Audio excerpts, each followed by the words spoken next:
নমস্কাৰ প্ৰিয় দৰ্শকসকল চাবলৈ আৰম্ভ কৰিছে আসাম লাইভ 7 আৰু ষ্টুডিঅ মই বিকাশ সিন্ডিকেট ৰাজ্যৰ ছাত্ৰ ছাত্ৰীৰ পৰা যুৱক যুৱতীৰ পৰা বৃদ্ধ বৃদ্ধালৈকে সকলোৰে মুখে মুখে এতিয়া এটাই পৰিচিত শব্দ সিন্ডিকেট হোৱা নাই কোট যিখন বিজেপি চৰকাৰে গোমাতা বুলি কৈ আহিছে সেই গোমাতাৰ পৰা বাৰ্মিজ সুপাৰীলৈকে সকলোতে আজি সিন্ডিকেট আজি ডিমোত 5টা সংগঠনে উত্তাল প্ৰতিবাদ সাব্যস্ত কৰে এই গৰু সিন্ডিকেটৰ বিৰুদ্ধে আজি 5টা সংগঠনে ডিমোত আৰক্ষী থানা ঘেৰাও দৰে কাৰ্যসূচী ল'ব লগা হ'ল এই গৰু সিন্ডিকেট প্ৰতিৰোধ কৰাৰ দাবী আমি আপোনালোকক প্ৰথমে এটা সৰু ভিডিঅ ক্লিপ দেখাব বিচাৰিছো তাৰ পিছত আমি আগবঢ়াম সবিশেষ বিজেপি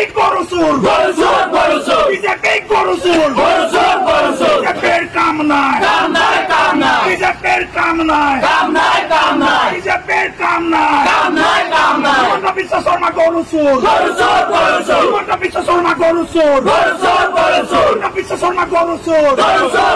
সংগ্ৰাম চলিছে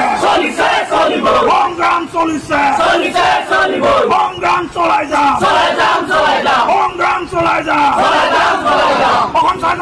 এই প্ৰতিবাদৰ ধ্বনিটো শুনাৰ পিছত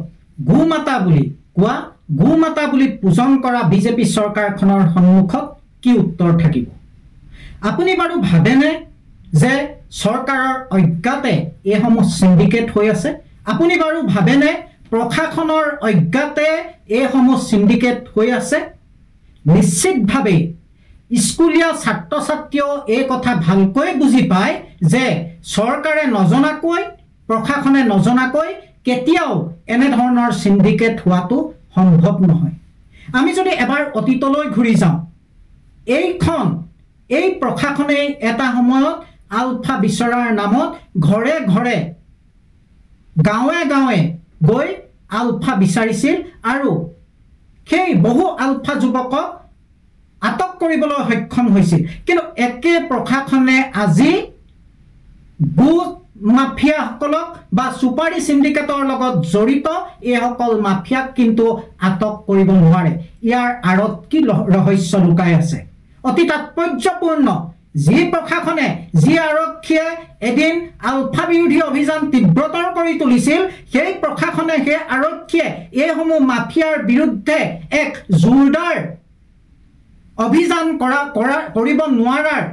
আঁৰত কি ৰহস্য থাকিব পাৰে ডিমোত গৰু চুৰি আৰু সিন্ডিকেটৰ বিৰুদ্ধে বিক্ষোভ আৰু প্ৰতিবাদে পুনৰ তীব্ৰতৰ ৰূপ ধাৰণ কৰিছে ডিমো জাতীয় জনগোষ্ঠীয় বিভিন্ন দল সংগঠনে ডিমো আৰক্ষী থানা ঘেৰাও কৰি প্ৰতিবাদ সাব্যস্ত কৰা দেখা গ'ল এটাই মাত্ৰ উদ্দেশ্য যে এইসমূহ গোমাফিয়াক এই গৰু চোৰক গ্ৰেপ্তাৰ কৰিব লাগে ইয়াৰ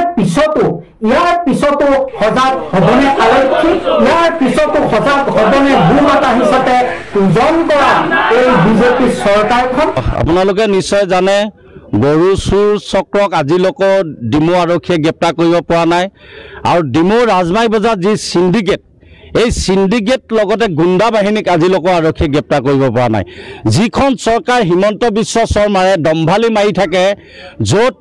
কবিতা লিখিলে গ্ৰেপ্তাৰ কৰিবলৈ তেওঁলোকে উঠি পৰি লাগে আৰু ৱালত যদি কিবা লিখিব হয় তেওঁ গ্ৰেপ্তাৰ কৰিবলৈ উঠি পৰি লাগে আৰু এই সিন্ডিকেট চক্ৰটো আৰু গৰু চোৰক গ্ৰেপ্তাৰ কৰিব নোৱাৰা কাৰণটো কি আছে আৰু সেইকাৰণে আমি দাবী জনাইছোঁ আজি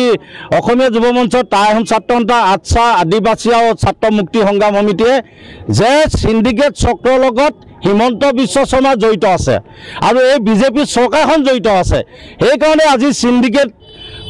কৰা সকলক আজি গ্ৰেপ্তাৰ কৰিব নোৱাৰে তেওঁলোকে থানালৈ আনি এৰি দিয়ে আৰু দিন দুপৰতে ৰাতি তেওঁলোকে ধন দাবী কৰে টকা লৈ গাড়ী পৰা জলজত পট প্ৰমাণ দিয়াৰ পিছতো কিন্তু আৰক্ষীয়ে গ্ৰেপ্তাৰ কৰিব নোৱাৰা আৰু এই বিজেপি চৰকাৰখনে আজি গোটেই অসমত সিন্ডিকেট চলাই আছে আৰু এই সিন্ডিকেট যদি অতি সোনকালে আৰু গৰু চোৰক যদি গ্ৰেপ্তাৰ কৰিব নোৱাৰে তেনেহ'লে পুনৰ আমি গণতান্ত্ৰিকভাৱে আন্দোলন কাৰ্যসূচী ল'বলৈ আমি বাধ্য হ'ম যিখন ৰাজ্যৰ বিজেপি চৰকাৰে আসলে গৰুক মা বুলি আসলে পূজা কৰে আই বুলি পূজা কৰে সেই আই আৰু মা পূজা কৰা বিজেপি চৰকাৰৰ আমোলাতে আচলতে এই যে গৰুৰ এনেধৰণৰ সৰবৰাহ এনেধৰণৰ সিন্ডিকেট আচলতে গঢ় লৈ উঠিছে ইয়াতকৈ দুৰ্ভাগ্যজনক বিষয় চাগে মুখ্যমন্ত্ৰী হিমন্ত বিশ্ব শৰ্মাৰ বাবে আৰু একো হ'ব নোৱাৰে এই বিজেপি চৰকাৰৰ দিনতে কয়লাৰ সিন্ডিকেট এই বিজেপি চৰকাৰৰ দিনতে সুপাৰীৰ সিন্ডিকেট আৰু সিন্ডিকেট হ'বলৈ বাকী আছেগে কি এটা ছাগলী হাঁহ গৰু আপোনাৰ কুকুৰা এইকেইটা সিন্ডিকেট হ'বলৈ বাকী আছেগে ই অতি দুৰ্ভাগ্যজনক আৰু আচলতে ধিক্কাৰজনক ঘটনা আৰু এটা কথা আজি আমি তাই আহোম ছাত্ৰ সন্থাৰ ডিমৰ আমাৰ স্থানীয় গোটেইকেইটা সংগঠনে আমি আজি ডিমৰ থানা আজি ঘেৰাও কৰিবলগীয়া হৈছে কি কাৰণে ঘেৰাও কৰিবলগীয়া হৈছে কিয়নো সিন্ডিকেট চক্ৰই পইচা তুলি থকা অৱস্থাত স্থানীয় যুৱকে আটক কৰি তেওঁলোকৰ গাড়ীসমূহ ধৰাই পেলাই ইয়াত এজাহাৰ দাখিল কৰিছিলে কিন্তু এজাহাৰ দাখিল কৰাৰ পিছতো এই পৰ্যন্ত কিন্তু সিন্ডিকেট চক্ৰৰ যি দুজনৰ নাম দিছিলে আজিলৈকে তেওঁলোকে আটক নকৰিলে আৰু তেওঁলোকে এতিয়া বৰঞ্চ খুব নতুন উদ্যমেৰে এতিয়াও ৰাজমাই বজাৰত যদি যায় এতিয়াও তেওঁলোকে সিন্ডিকেট চলাই আছে গাড়ীবোৰ আনি আৰু এইটো এটা কি ধৰণৰ আচৰিত ধৰণৰ বিষয় যে বৰডুমচা বজাৰৰ পৰা যদি গৰু যদি গাড়ীত আহি পেলাই যদি পাৰ হয় নগাঁৱলৈ যায় বা ক'বলৈ যায় ৰাজমাই নগৰ ৰৈ থকাৰ কি কথা আছে মানে নীতি নিয়ম অনুসৰি বৰডুমচা বজাৰৰ তাত থকা যিসকল হাত খোৱা আছে তেওঁলোকে ৰচিদ পত্ৰ দিয়ে পঠিয়ায় তাৰ পিছতো আকৌ আহি ৰাজমাত আহি ৰখিবলগীয়া কি যুক্তি আছে অৰ্থাৎ ইয়াত সিন্ডিকেটত এই যে সিন্ডিকেট হৈ আছে সেইটোৱে এটা প্ৰমাণ গতিকে আমি আজি এটা কথা স্পষ্টকৈ আমি আজি আন্দোলনৰ যোগেদি জনাই দিব বিচাৰিছোঁ যে এই ধৰণৰ সিন্ডিকেট কাৰ্য এই ধৰণৰ গুণ্ডাগিৰি দাদাগিৰি এই কথাবোৰ আৰু সহ্য কৰি থকা নহ'ব ইতিমধ্যে এয়া আমাৰ 3 নম্বৰ কাৰ্যসূচী এই 3 নম্বৰ কাৰ্যসূচীৰ যোগেদি পুনৰবাৰ আজি আমি স্পষ্টকৈ জনাব বিচাৰিছোঁ যে আগন্তুক দিনত যদি 24 ঘণ্টাৰ ভিতৰত যদি এই সিন্ডিকেট চক্ৰটো যদি পলিয়ে পোখাই উৎখাত নকৰে তেনেহ'লে আমি দৈনিক ধাৰাবাহিকভাৱে ডিমৌ থানাখন আচলতে আমি অৱৰোধ ঘেৰাও কাৰ্যসূচী গ্ৰহণ কৰিম ধন্যবাদ